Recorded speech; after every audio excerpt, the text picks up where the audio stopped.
Adelante. Bien. Bueno, muchas gracias por la invitación de Daniel también a participar de este seminario, tanto la organización como, dando una charla. También agradecer a Francisco, supongo que está por ahí, yo no veo no veo a los participantes, solo puedo ver mi presentación. Hola, Eh, hola. sí, muchas gracias también a Francisco, que también me ayudó a la organización de esta parte del curso de criptografía postcuántica. Eh, bueno, y a los charlistas también que van a estar en las próximas sesiones. Bien, claro, hoy me toca dar una introducción al tema. En general, vamos a dar una pequeña motivación. Después vamos a hablar un background matemático de isogenias de curvas elípticas. Y finalmente, bueno, es que tengo la intención de hablar un poco de estrategias y al menos mencionar los protocolos de intercambio más conocidos. ¿Ya? Bueno, originalmente estaba pensando para... también consideré estudiantes, por lo que puse algunos ejemplos, bastante ejemplos pequeños. Así que, bueno, como les digo, yo no puedo ver las caras, entonces cualquier cosa voy a necesitar voz. No veo quién está levantando la mano y esas cosas. Bien, entonces, breve resumen, súper simplificado del tema. Es más o menos partiendo de Cubain,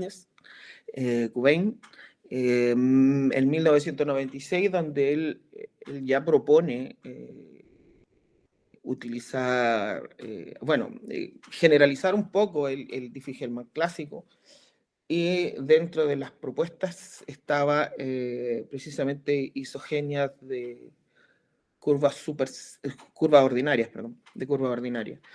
Bueno, ese paper fue rechazado eh, y olvidado posiblemente hasta el 2007 aproximadamente, donde Rostov-Tsev y Stolbunov, ya en esta época ya había más conocimiento de ataques clásicos y cuánticos, entonces también ya viene una propuesta de intercambio de claves basado en isogenias ordinarias. ¿Ya? Esto es lo que vamos a llamar CRS. Bueno, en el 2007 también aparece una función resumen o picadillo debido a Charles Goren-Lauter y Hatch, están más acostumbrados a una función Hatch, basada en el grafo de isogenias supersingulares.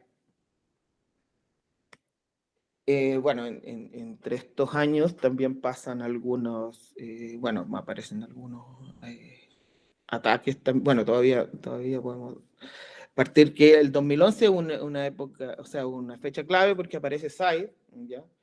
Quien, por mucho tiempo fue uno de los que participó en el NIS y todo eso, y un protocolo que duró más de 10 años antes de ser quebrado. No sé si voy a alcanzar a comentar mucho de eso, pero por lo menos vamos a, por motivos históricos, presentar lo que era SAID. Entre medio de aquí aparecen varios ataques y todo eso al CRS. Y ya el 2018 ya aparece CSID, ya por Castrit, Lange, Martindale, Penny y Rinis. También mencionar el 2020 a Skisign, ¿ya? De Feo, Cogel, Leroux, Petit y Vesolowski, porque, más adelante va a haber una charla exclusiva sobre Skisign. Bien, la idea principal es partir del Diffie-Hellman clásico. Entonces uno tiene un generador, calcula G a la A cuando A es su clave secreta. Después B calculas con su B minúscula su clave secreta. Y envía a G a la B a A, o Alicia, y Alicia envía a B, G a la A, o no sé, Bernardo, Beto, no sé cómo lo traducirán, cuál será el nombre con B de preferencia para los intercambios de Diffie-Hellman. Y bueno, los dos pueden calcular entonces G a la B, que recibe G a la B y utiliza su A privado, calcula G a la A, o sea, recibe G a la A y calcula G a la B, y ambos tienen la misma clave. Bien, entonces la idea principal detrás de estos protocolos, una manera de presentarlo al menos, es reemplazar la exponenciación del grupo, ¿ya? Mirado desde esta forma, como una función que va de z en un grupo G, de z cartesiano en un grupo G a un grupo G, que es la exponenciación. Entonces esto se ve de una manera más general por una acción de grupo. Entonces se considera un grupo H y un conjunto S de esta forma. Bueno, abajo aparece una acción, se le pide que el elemento de identidad actúe, deje fijo a S y que cumpla ciertas asociatividades entre los elementos del grupo y el conjunto. Esta es la idea principal que está detrás. Entonces, la idea es, bueno, un ejemplo precisamente de acción de grupo es la exponenciación. Y el ejemplo que nos va a interesar ahora va a ser el conjunto S, donde van a ser curvas elípticas. Y bueno, el grupo H va a depender quizás un poco del protocolo. Bueno, el conjunto H y el conjunto S van a depender un poco del protocolo. A veces se va a restringir a ciertos conjuntos de curvas elípticas, y H en general va a ser un grupo conmutativo. Bueno, el background matemático, bueno, no sé qué tan familiarizados están, pero debo hacer una rápida revisión de las definiciones de curvas elípticas e isogéneas.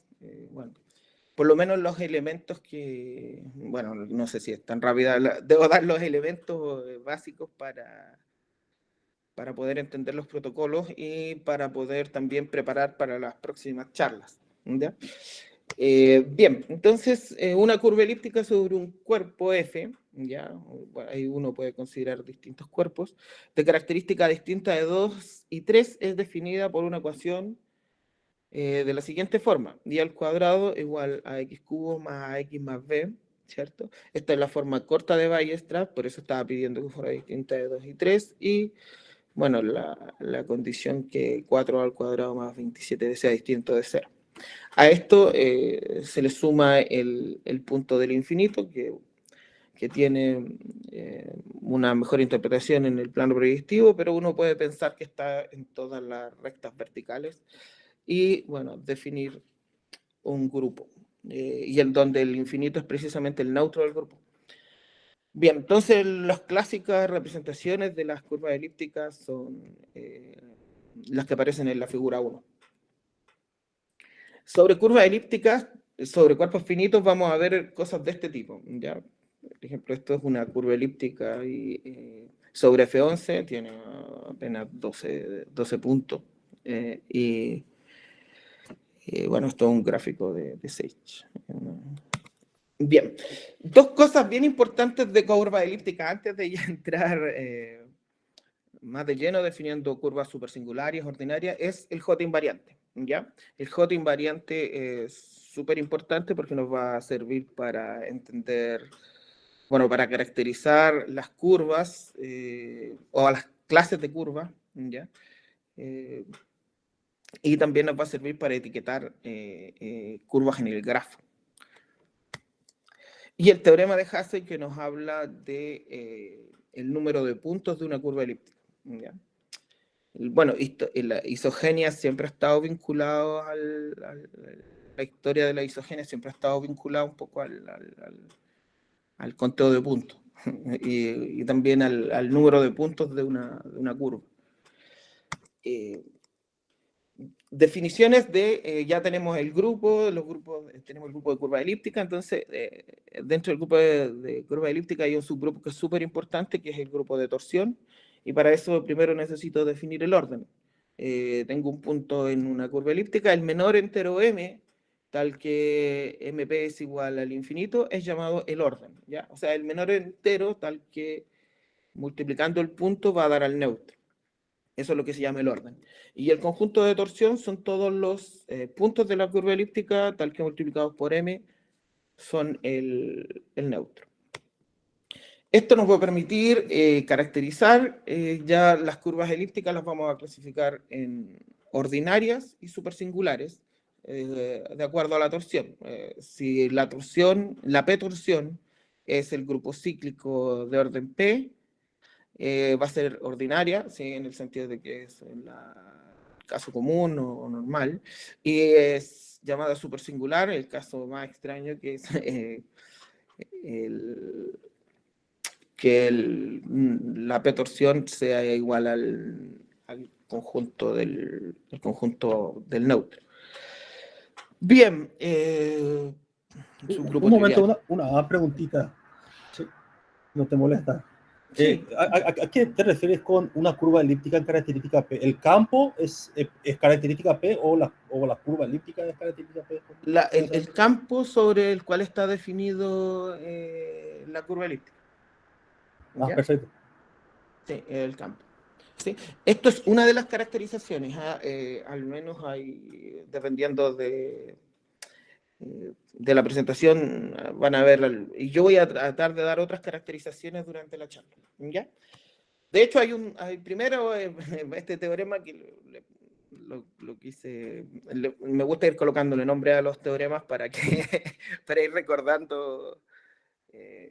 Entonces, llamado criterio de supersingularidad, nos dice otra manera de saber si una curva es supersingular. Por ejemplo, en el teorema de Hasse, que habíamos visto, podemos ver que si TP es igual a 0, ¿ya? Eso es la traza del Frobenius, probablemente voy a hablar más adelante del Frobenius. Entonces, si es el número de puntos igual a P más 1, o bueno, congruente a 1 módulo P. ¿Ya? Ahí tenemos otra manera de caracterizar las curvas supersingulares. Y bueno, gran parte de los protocolos que vamos a estudiar, por lo menos en esta charla, van a ser sobre curvas elípticas supersingulares. ¿Ya? Bien, ¿qué es una isogenia? Esa es la pregunta, o sea, lo que va a mover todo este tipo de criptografía es, si tenemos dos curvas elípticas, precisamente una isogenia es un homomorfismo entre estas dos curvas. Lo primero entonces que es un homomorfismo, es decir, que phi, si la isogenia phi se aplica a P más Q, esta tiene que respetar la suma, o sea que phi de P es igual a phi de P más phi de Q. ¿Ya? Le pedimos que sea no constante y esta viene dada por funciones racionales, ¿ya? A veces también se le pide que envíe el neutro al neutro, a veces aparece como una definición equivalente esa condición de enviar el neutro al neutro. Ya, el típico ejemplo, este ejemplo de clase, esta curva sobre F11 que ya había presentado el gráfico hace unas transparencias atrás. Entonces, va de la curva x y al cuadrado igual a x cubo más x y la curva y al cuadrado igual a x cubo menos 4x. Y precisamente la isogenia va dada por, si se fijan, son dos funciones racionales. De hecho, la primera está solo en función de x y la segunda está en función de x multiplicado por y. ¿Ya? Bueno, esto no es una casualidad. Vamos a ver más adelante que esto es lo que se llama la forma estándar de una isogenia. Entonces, ¿qué es lo que pasa? Aquí marqué en rojo, en la curva inicial marqué en rojo el núcleo, o los puntos que van a dar al neutro, y en la segunda marqué la imagen, ya. Porque aquí estamos sobre F11, entonces sobre F11 va a pasar que esos dos puntos van a ir a dar a ese punto rojo que marqué ahí, y en general dos puntos van a ir a parar a uno de los puntos en la otra curva. Entonces hay que diferenciar la imagen de la curva que vamos a llamar, nos vamos a referir como el codominio, ¿ya? La curva de llegada. ¿Sí? Entonces este es el clásico ejemplo de curva de isogenia entre dos curvas elípticas de ejemplo de clase o ejemplo de juguete sobre FEANSI. Bien, ya entrando en el mundo de las isogenias, ejemplos clásicos son la multiplicación por 2, por ejemplo, es un ejemplo de isogenia. Y si se fijan, esto con las fórmulas de curvas elípticas, uno puede, de la suma de la curva elíptica, uno puede ir demostrando estas fórmulas. Y si se fijan aquí de nuevo, en R1 de X, de nuevo, queda en una función de solamente en X, si se fijan, porque lo que hice básicamente es reemplazar los y cuadrados por la ecuación f, la ecuación de f que es xq más ax más b. Bien, y de nuevo en la segunda componente de la isogenia, R2, aparece una función racional en x multiplicado por y. Este es uno de los clásicos ejemplos de la multiplicación por 2 en este caso, y la multiplicación por n en general va a ser una isogenia de la curva en sí misma. El otro que es súper importante, el otro ejemplo es el del Frobenius, ¿ya? Tenemos una curva elíptica, entonces esta actúa sobre las coordenadas elevando a q,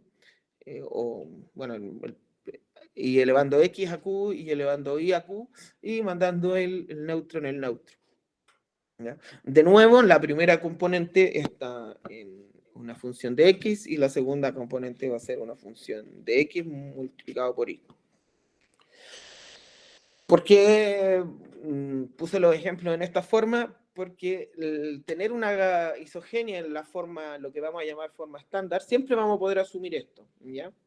Siempre vamos a poder asumir esto porque, claro, los y cuadrados se pueden reemplazar por una función en x, ¿ya? Y bueno, y lo otro depende de algunas propiedades, que la primera componente quede en función de x tiene que ver con ciertas propiedades del homomorfismo.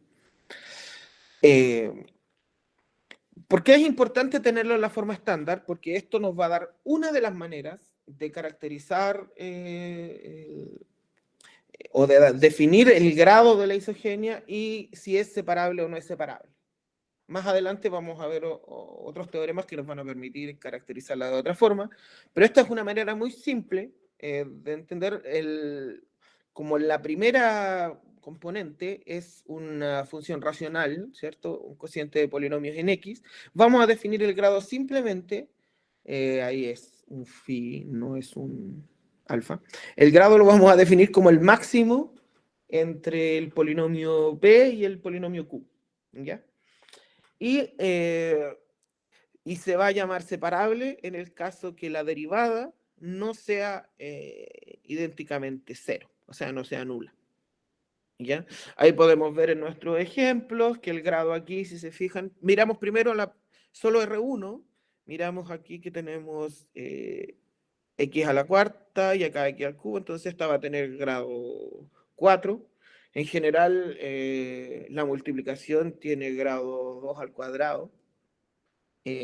Bueno, la multiplicación por 2 tiene grado 2 al cuadrado, la multiplicación por n tiene grado n al cuadrado. ¿Ya?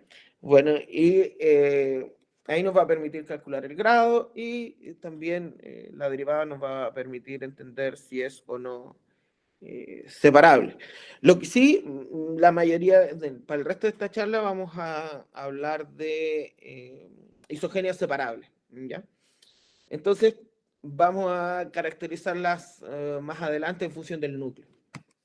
Bien, definiciones varias. Dos curvas elípticas E y E' definidas sobre FQ, vamos a decir que son isógenas si existe una isogenia entre ellas. En el caso que E, o sea, que la curva inicial y la curva de llegada sea la misma, decimos que es un endomorfismo. Si existe una isogenia de grado 1, ¿ya? entre E y E', vamos a decir que son isomorfos. ¿Ya? Y bueno, se va a denotar E con este símbolo de congruente a E'. Bueno, de hecho, el concepto de isogenia nace un poco también para diferenciarse del concepto de isomorfismo. ¿Ya? Ahí tenemos, entonces las de grado 1 van a ser isomorfismo y se va a denotar o sea, se va a denotar de esa forma. Y claro, si nuevamente es igual a E', lo vamos a llamar automorfismo. Sí, bueno, una observación que no noté aquí, las dos curvas también van a ser isomorfas si tienen el mismo J invariante. Ya, para eso también nos va a servir el J invariante que definí en las primeras láminas. Muy importante, súper importante en la teoría de isogenia, el núcleo. Bueno, en general cuando uno estudia homomorfismos, el núcleo es muy importante. Y vamos a lo que algunos llaman el primer teorema del núcleo de la isogenia, es que el orden del núcleo de una isogenia es igual a su grado de separabilidad. Esto nos va a permitir, y por eso en muchas charlas simplemente nos definen como las isogenias que consideramos son separables. Simplemente usted puede pensar que el grado es el orden del núcleo, o el número de puntos del núcleo. Y lo que algunos llaman el segundo teorema del núcleo de la isogenia es si uno tiene una curva elíptica y un grupo finito G, definido sobre K, existe una isogenia separable con núcleo G. Esto es súper importante. Tenemos un núcleo y al núcleo le asociamos una isogenia. Esta isogenia y la curva elíptica de llegada o codominio son únicas salvo isomorfismo.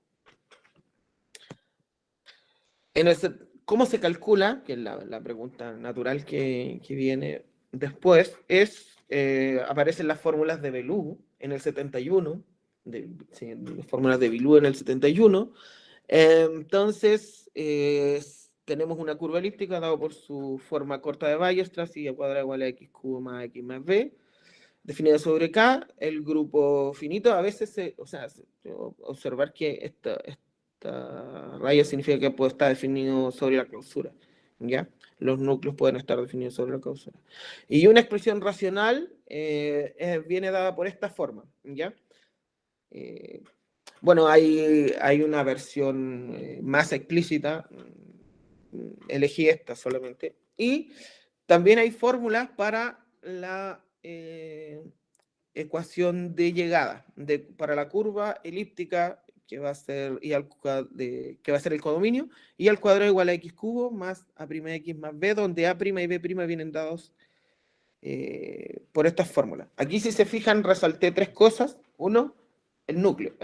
El núcleo, simplemente uno tiene un núcleo y uno puede calcular tanto la forma, la expresión racional para la isogenia, ¿ya? Que es un problema evaluar una isogenia, vamos a necesitar evaluar, entonces necesitamos esto. Y otro, el codominio. Son en general dos problemas distintos. Uno, encontrar la expresión de la función racional, y otro, encontrar el codominio, ¿ya?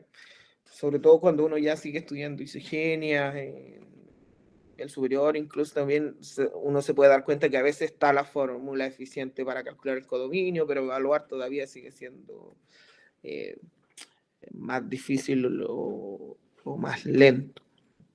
Entonces, claro, todo esto, tenemos un núcleo y lo que hace Beloux, tomamos el núcleo, ¿ya? Y de ahí aparece una expresión para las funciones racionales y aparece una expresión para la curva, para el codominio.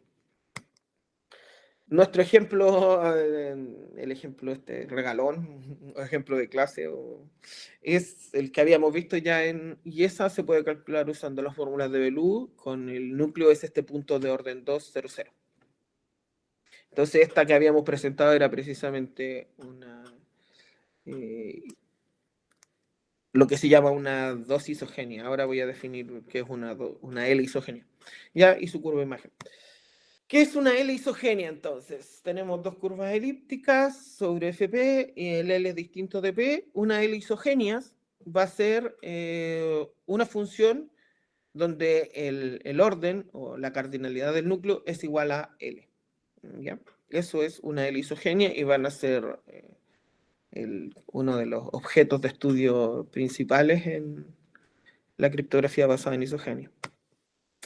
Y algo que va a ser muy, muy importante a la hora de entender los grafos es que si tenemos una curva elíptica sobre FP y un primo L distinto de P, entonces la L isogénea, para cada L isogénea va a existir una única salvo isomorfismo, L isogénea dual, que la compuesta va a ser la multiplicación por L. ¿Ya? Esto es muy importante porque esto nos va a permitir no estar pensando en el grafo, en la dirección, ¿ya? Porque siempre podemos ir de E a E' con una L isogénea y podemos ir de E' a E con su dual. Algunos teoremas importantes que de nuevo relacionan el tema de la isogenia con el número de puntos asociado a una curva elíptica. Entonces, precisamente dos curvas elípticas van a ser isógenas, precisamente si tienen el mismo número de puntos sobre FQ. Si se dieron cuenta en el ejemplo que mostramos al inicio, ambas tenían 12 puntos, ¿ya? Eso no era casualidad.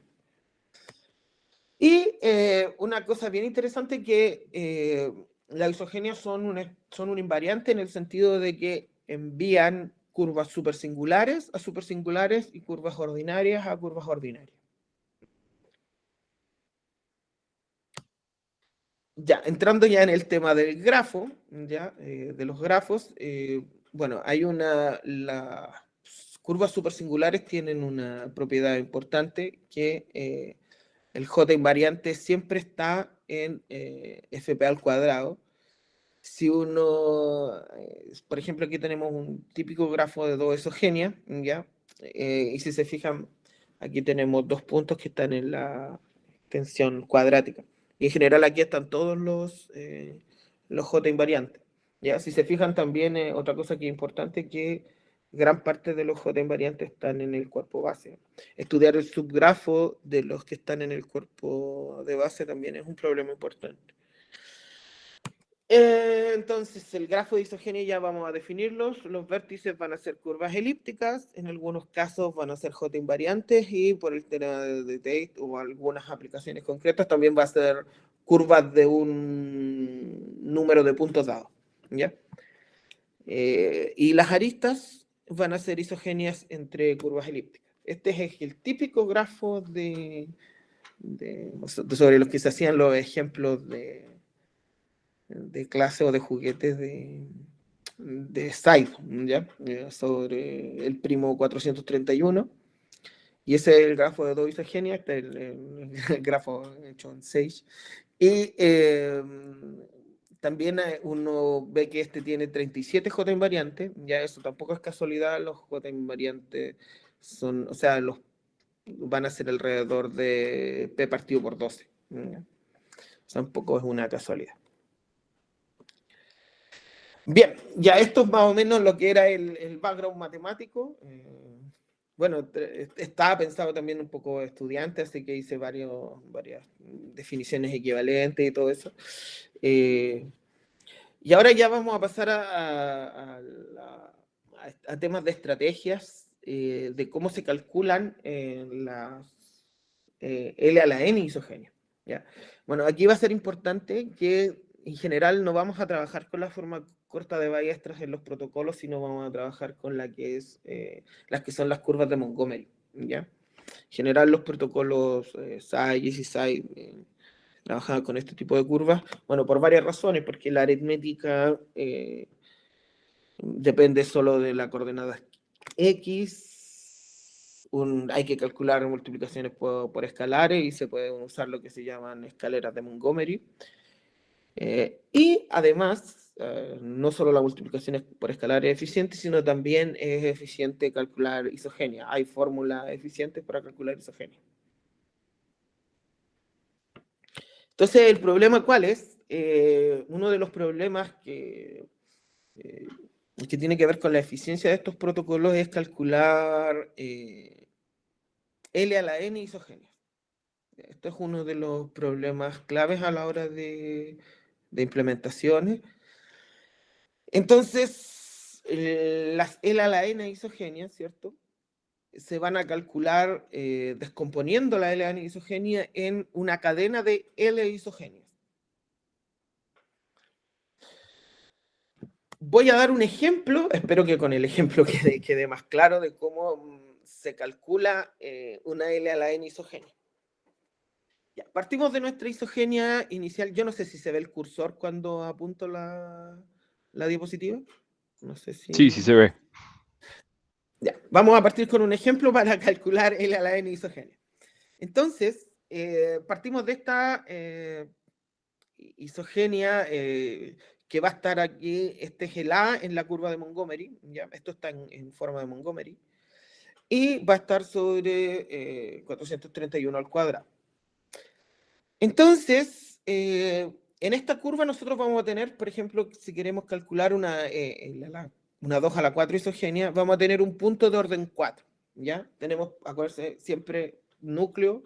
Para construir isogenia necesitamos el núcleo. Entonces, este punto va a ser un punto de orden L a la 4.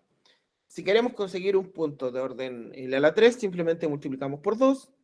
Si queremos conseguir un punto de L a la 2, multiplicamos el anterior por 2 nuevamente, hasta que conseguimos, después de 3 multiplicaciones, sí, el punto de orden 2. Entonces, bueno, son 2 en realidad, sí, una multiplicación, 2 multiplicaciones, y llegamos a un punto de orden 2 que, bueno, no lo mencioné, pero los puntos de orden 2 generalmente vienen dados por una componente, la segunda componente 0, ¿ya? Y tenemos un punto de orden 2. Con este punto de orden 2 podemos invocar las fórmulas de Below, o las fórmulas o alguna de sus variantes para calcular la isogenia. Entonces calculamos la isogenia y esta sería la curva de llegada, el codominio. ¿Qué podemos hacer ahora? Necesitamos trasladar nuestro punto inicial R0, entonces le aplicamos la isogenia que encontramos, y ahora si se fijan la imagen de este punto ya no va a tener orden L a la 4, sino va a bajar a L a la 3, ¿ya?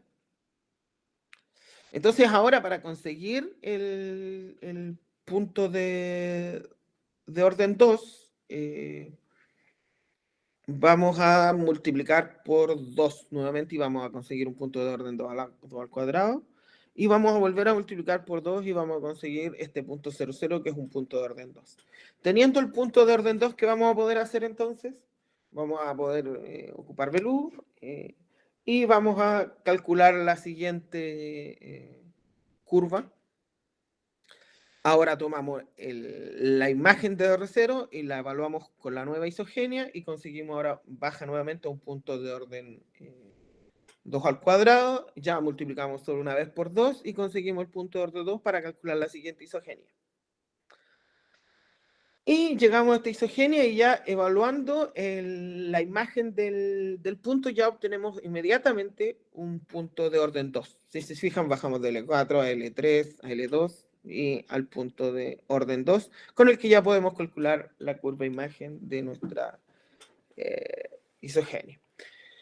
Bueno, este es un ejemplo de clase de cómo se hace, pero lo que estoy haciendo aquí es una de las maneras de calcular una L a la N isogenia. La verdad es que lo que hice aquí es lo que se llama una estrategia multiplicativa. Evaluaba una vez y multiplicaba. ¿Ya? Esto se puede más o menos mirar desde un grafo de este tipo. ¿Ya? Entonces, ¿qué es lo que hice? Si se fijan, lo que hice fue ir multiplicando por L, después por L, hasta que conseguí el punto que está abajo en la primera columna. ¿Ya? Con este punto pude calcular la primera isogenia, que aquí llamé F0. Después, tuve que evaluar y llegué a este punto de acá, ¿ya? Y ahí multipliqué 2 veces hasta llegar a este punto que está de nuevo en la parte inferior. Con este punto puedo calcular la siguiente isogenia. O sea, si se fijan, necesito tener los puntos que están aquí en la hipotenusa de este triángulo. ¿Ya? Para poder calcular esta isogenia, yo necesito este punto. Luego, claro, llego aquí, evalúo. Esto en general en horizontal son evaluaciones, en vertical son multiplicaciones. Evalúo y llego a este punto, entonces multiplico por él y consigo este punto. Y con él puedo conseguir la siguiente isogenia. Si se fijan entonces, lo que tengo que ir haciendo es encontrar todos los puntos en la hipotenusa y no los puedo encontrar y no puedo avanzar en el horizontal a no ser que no haya calculado estos puntos. Así como estaba la estrategia multiplicativa, también pude haber utilizado lo que se llama una estrategia evaluativa, ¿ya? Donde en vez bueno, esto siempre tengo que hacerlo. La primera multiplicación es siempre porque tengo que llegar al punto de abajo de la primera columna. Pero después, lo que puedo hacer, en vez de evaluar solo la imagen de R0, también puedo ir evaluando la imagen de los puntos que están en la primera columna. Puedo evaluar este punto para llegar a este y evaluar este punto para llegar a ese. ¿Okay? Entonces, como ya tengo este punto de abajo, puedo calcular F1 y después puedo evaluar aquí para llegar a este punto de abajo. Esto es lo que se llama una estrategia evaluativa. ¿Ya? Y si se fijan, ¿qué tienen en común estas que uno puede ver? Esta tenía, ¿cuántas multiplicaciones? Si se fijan, 1 más 2 más 3, entonces tiene n por n más 1 partido por 2 multiplicaciones. Este tiene n por n más 1 partido por 2 evaluaciones. Entonces ya aparecen... esto se puede mejorar. O sea, la pregunta es, ¿necesitaré pasar por todos los puntos para llegar a los puntos de la hipotenusa? Claro, la respuesta es no, y pueden existir lo que se llaman estrategias balanceadas, ¿ya? Donde no solo siempre voy multiplicando o no siempre voy evaluando, sino que a veces multiplico y a veces evalúo. Por ejemplo, acá podía haber hecho 2 multiplicaciones y una evaluación, ¿cierto? Y aquí no era necesario, por ejemplo, pasar por este punto. Y esto es lo que se llama una estrategia balanceada, que en el fondo es mucho, se hacen un número menos de evaluaciones o multiplicaciones. En este caso, claro, después viene el siguiente problema es si uno, el costo de calcular una evaluación y el costo de calcular una multiplicación es...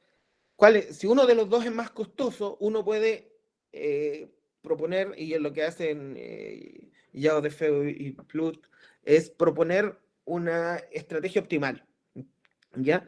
La observación interesante es que una estrategia se puede dividir en subestrategias, ¿ya? Entonces, si esto es, entonces el costo de la estrategia va a ser el costo de cada una de las estrategias en los subtriángulos, y aquí va a ser h multiplicaciones por el costo del h por el costo de hacer las multiplicaciones y n-h por el costo de hacer las evaluaciones. De esta manera uno puede calcular el costo, ¿cierto? El costo de los triángulos, si muy eta denotan el costo de la multiplicación y de la evaluación, respectivamente, uno puede asociar el costo de la estrategia, ¿ya? Y cuando uno tiene esto para calcular el costo de la estrategia, uno puede, dependiendo de los pesos, es definir lo que se llama la estrategia optimal o óptima con el costo mínimo asociado, ¿ya? Entonces se va a llamar precisamente óptima cuando cualquier estrategia diferente tenga un costo asociado mayor, ¿ya? Entonces esto es súper importante porque permite realmente permite importantes mejoras en estos protocolos de isogenia. ¿Cómo voy de tiempo? Ya. Ahora voy a alcanzar a explicar el protocolo más, uno de los más importantes de intercambio. Como les decía, estaba en el resumen, estaba CSIDE y SIDE. SIDE ya lo mencionaré por razones históricas, por lo tanto me voy a concentrar un poco más en CSIDE en estos minutos que me quedan. Y como les decía, de Design va a haber una charla exclusiva en las próximas sesiones. La idea de CSIDE, la idea de estos protocolos, como les decía, era cambiar la exponenciación por una acción. Entonces, se hace el típico Diffie-Hellman y se hace actuar, en este caso, lo que es un conjunto de ideales, ¿ya? Que ahora voy a explicar bien qué consiste. Entonces, en vez de hacer la exponenciación, se aplica la acción. En vez de hacer la exponenciación, se aplica la acción, se intercambian nuevamente sub B y E sub A, y con ello ambos pueden obtener el secreto compartido. Entonces, la pregunta es, ¿cuál es la acción en CSIDE? Si tenemos una curva súper singular, nosotros podemos mirar algo bien interesante, que podemos mirar este anillo, lo podemos mirar el anillo de endomorfismo. Simplemente a los enteros, ¿cierto? Le asociamos la multiplicación por n, que ya habíamos visto que era un endomorfismo, y a raíz de menos p le asociamos el Frobenius. Esto es porque si uno compone el Frobenius consigo mismo va a dar la multiplicación por menos p, ¿ya? Entonces, esto es súper interesante, y el teorema que hace que CSIDE funcione es que si tenemos P congruente a 3 módulo 8 para primos mayores que 5, las curvas super singulares en forma de Montgomery anillo de endomorfismo asociado, justamente el anillo Z a raíz de menos P. Esto es bien importante porque en general las curvas super singulares supongo que más adelante están asociadas a un álgebra de cuaterniones, ¿ya? Entonces esto es muy particular y muy importante y hace que el protocolo funcione. Entonces ahora nuestro conjunto, entonces tenemos una acción, necesitamos un conjunto y un grupo.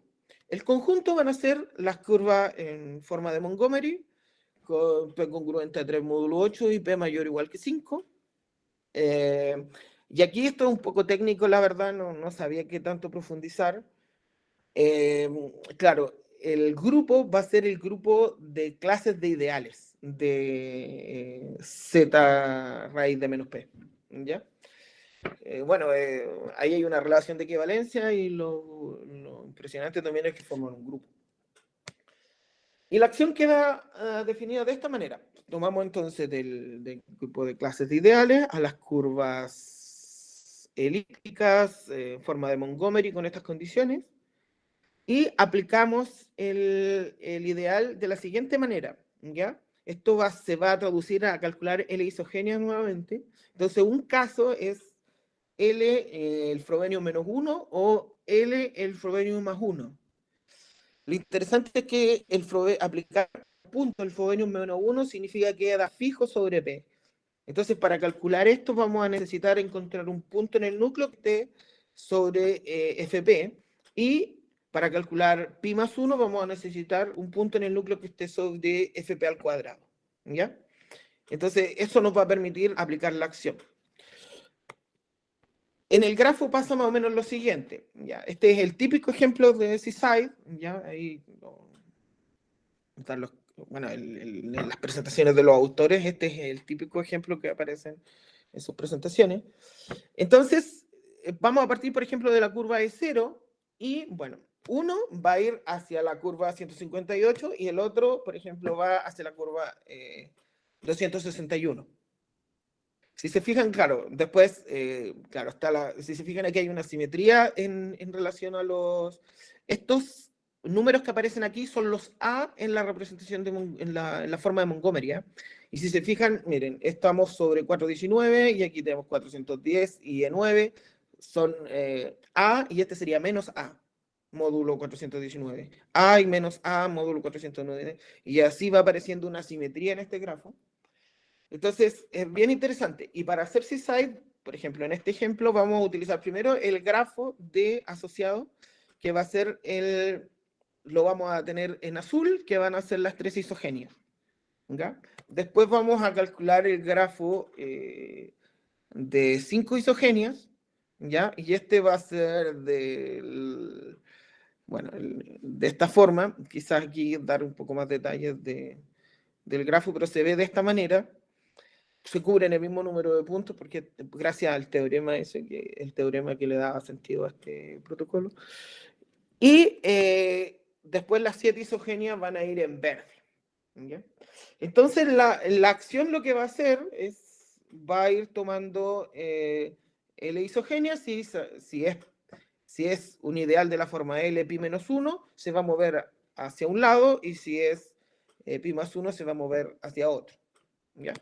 Por ejemplo, si las claves privadas van a ir entonces denotadas por un vector. Por ejemplo, aquí vamos a ver cómo se comporta la acción con la clave 2 menos 1 menos 1. Entonces, ¿qué hacemos? De 0 tenemos que caminar 2 veces por el grafo de 3 isogenias. Después, menos 1 significa que vamos a la curva, pero en el otro sentido. Y luego menos 1 también vamos a la siguiente curva en el otro sentido. Y llegamos a E199, que es la curva de llegada. Ya, la curva de llegada. Entonces la clave privada va a ser 2 menos 1 menos 1 y la clave pública va a ser 199. ¿Se fijan? Y esto, bueno, aquí ocurren muchas cosas muy bonitas en realidad matemáticamente, y que hacen que este grafo, si uno se toma otro camino, se pueda hacer conmutativo y la acción funciona súper bien para hacer un intercambio. Entonces los parámetros de side va a ser un primo de la forma 4 por LI, por un producto de primos LI menos 1, curvas super singulares con un número de puntos dado. Y lo que va a hacer Alicia, va a tomar su clave privada, entonces como habíamos visto va a ser un vector, ¿ya? Que va a estar acotado en un rango entre menos m y m, ¿ya? Y aquí vamos a tener estos exponentes, van a corresponder con las potencias de estos en la que aparecen los ideales, ¿ya? Y la clave pública va a ser aplicar esta acción a la curva inicial. Lo mismo va a hacer Bernardo, y aquí obtenemos el protocolo seaside, simplificado y con explicaciones más gráficas que... Esto es seaside. Entonces un breve resumen súper simplificado. ¿Ya cuánto me queda? Me quedan como 10 minutos. Un breve resumen súper simplificado. Esto es como les decía, es del 2018, donde Castri, Lange, Martindale, Penny y Rinis propusieron seaside. Después aparecen implementaciones en tiempo constante, ya eso es por evitar ataques side channel y todo eso, y aceleraciones, mejoras de la implementación, aceleraciones y mejoras de la implementación por Enuki et al. Después Cervantes et al. Aquí Jesuchi, Francisco aparecen, esto fue en un Latin Creek de Chile precisamente. Bueno, más aquí aparecen ya estrategias para seaside, y ya también Jesuchi con Francisco ya estrategias optimales para seaside, ¿ya? Bueno, vamos a tener aquí seguramente exponiendo más adelante aquí a Jesús y a Francisco. Claro, todos estos módulos paralelizaciones, que es un tema donde no me quise meter, también hay mejoras de paralelización. Y en los entre 10 y 5 minutos que me quedan, rápidamente contar lo que hacía Side y cuál fue su problema principalmente. Side lo que hacía era mandar la isogenia y la curva. ¿Sí? Se escuchó un sonido, no es pregunta.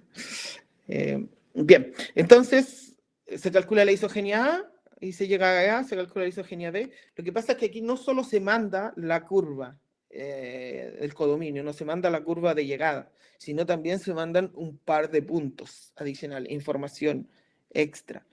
Entonces, el problema fue precisamente que esta información extra que daban los puntos de torsión fue la que provocó que este fuera quebrado el 2022. Entonces, claro, E mandaba EB y las imágenes de los generadores del grupo de torsión, y EA, o sea, y claro, Alicia mandaba EA y también mandaba las imágenes de evaluando en estos puntos de torsión. Tenemos el intercambio. Este era CSI, tenía estos parámetros, ya me los voy a saltar. Clave compartida. Entonces, ¿cuáles eran los problemas de SITE? Que los datos intercambiados justamente incluían estas imágenes de los puntos auxiliares. La isogenia secreta también tenía un grado fijo y conocido. Y la curva inicial también tenía un anillo de endomorfismos conocido, lo que son muchas cosas peligrosas en realidad. Entonces ahí aparecieron los ataques de Asai del 2022, Castri y Decruz, seguidos por Magno Martin Dyle, aunque en el paper después aparecieron más autores, y después Robert, que ya da un ataque polinomial más general que el que habían dado originalmente Castri y Decruz. Hoy en día uno habla del ataque a Side y resumido de la siguiente manera: si tengo las imágenes de los dos puntos y tengo una isogenia secreta de grado D, donde P y Q son los generadores de la torsión y N es suficientemente grande y se puede especificar dependiendo de la presentación, es posible recuperar phi, ¿ya? Que la isogenia sea secreta, si tenemos las imágenes de los generadores del punto de torsión y el grado, podemos recuperar la isogenia, ¿ya? Ahí, bueno, ya ha avanzado harto, esto fue a fines del 2022, ya han aparecido varios ejemplos, mejoras. Lo bueno es que encontrar isogenia sigue siendo un problema difícil. Todavía, bueno, CSIDE y SKSIDE no fueron afectados como fue afectado SIDE, entonces todavía queda criptografía por isogenia. Y lo otro interesante que el ataque a SIDE ahora se convierte en una herramienta para crear nuevos protocolos criptográficos. No puse aquí nada, pero está, no sé, Festa, SKSIDE HD, entre otros. El problema de la isogenia supersingular entonces sigue siendo un problema difícil, dadas dos curvas supersingulares sobre FP cuadrado, encontrar una isogenia. Ya, ese es el problema. Y un problema difícil asociado, del cual seguramente no voy a tener tiempo de hablar, es, dado una curva elíptica, determinar una representación abstracta del orden maximal dentro del álgebra de cuaterniones, ¿ya? Entonces, si alguien quiere estudiar o cómo se ataca el problema general de la isogenia, es con este problema, estudiando el álgebra, o sea, una representación del orden del anillo de endomorfismo. Y en general esto también se reduce a estudiar, a encontrar un endomorfismo no trivial no trivial quiere decir que no está en Z pi en el álgebra de cuaterniones. Eso. Bueno, con eso quería compartir con ustedes, pero haya sido una introducción para las otras charlas. También quiero agradecer a Amalia Pizarro y a Jesús Chi, que son mis colaboradores con los cuales he trabajado en el tema de isogenia. Bueno, también algunas de las láminas son de algunos de los trabajos con ellos. Bueno, también al grupo de isogenia de Proyecto Cited, porque, bueno, también me han servido de inspiración algunas charlas que han dado Josep o Francisco. Bibliografía, incluí un montón de bibliografía, también se me pasaron un montón de artículos, pero generalmente está basado en de Lucas de Feo, una buena introducción para estudiantes de matemáticas de criptografía basada en isogenia. Hay una versión del año pasado, porque, bueno, las notas originales son del 2017, pero en la escuela SIMPA que hubo en Colombia el año pasado, hay unas versiones nuevas donde, claro, hubo que reacomodar el texto con el ataque a Said. También un buen libro para empezar es el libro de Galbraith, Matemáticas para criptografía de clave pública. Hay algunos, bueno, hay varios libros clásicos y bien, eso es lo que quería compartir, ¿no?, con ustedes.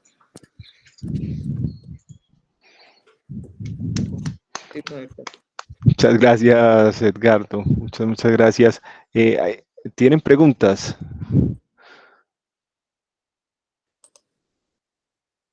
Claudio. Sí. Hola, Edgardo, ¿qué tal?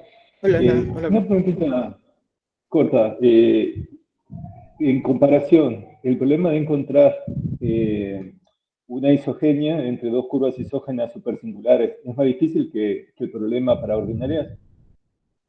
Sí, claro, no hablé mucho de, cuando hice la introducción, claro, ahí dije que habían aparecido ataques entre la aparición de, o sea, entre side y side, por lo menos históricamente. Claro, sí es más sencillo, hay ataques basados en algoritmos cuánticos, al menos hay, pero sí hay, por eso generalmente. Lo que pasa es que otra manera de caracterizar, quizás la manera más sencilla de decirlo esto, una manera de caracterizar es que las ordinarias tienen el anillo de endomorfismo en un cuerpo cuadrático y los otros en un álgebra de cuaterniones. Entonces, el álgebra de cuaterniones es no conmutativo, entonces el problema ya es más difícil. Entonces, esa es una de las razones por la que, porque como vi al final, dice donde está asociado directamente con encontrar el anillo de endomorfismo. Entonces, como el anillo de endomorfismo asociado a supersingular es más complicado, es un álgebra de cuaterniones, en el otro caso es simplemente un orden en un cuerpo cuadrático. Bueno, y sumado ataques cuánticos, generalmente son adaptaciones del... se me olvidó el nombre pero son adaptaciones, el problema del shift, del traslado, el problema del subgrupo oculto y del desplazamiento oculto. Esos dos ataques postcuánticos vienen por ese lado. Dale, muchas gracias. ¿Sí? ¿Otras preguntas?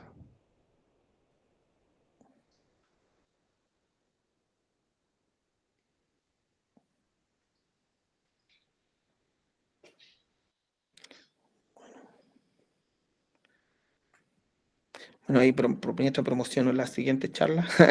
Sí, me parece muy bien. Va a haber la siguiente charla va a ser sobre grafos, ¿cierto? Claro, yo no pude dar tantos detalles, tantas definiciones en el tema de grafos.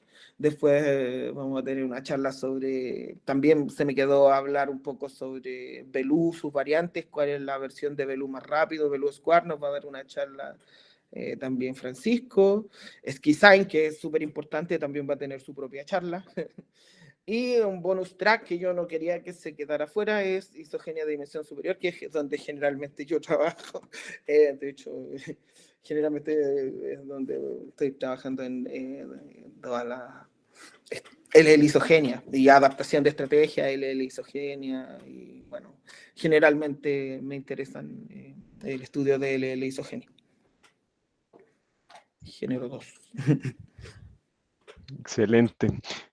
Entonces, no, agradezcamos de nuevo a Edgardo y nos vemos la próxima semana a la misma hora.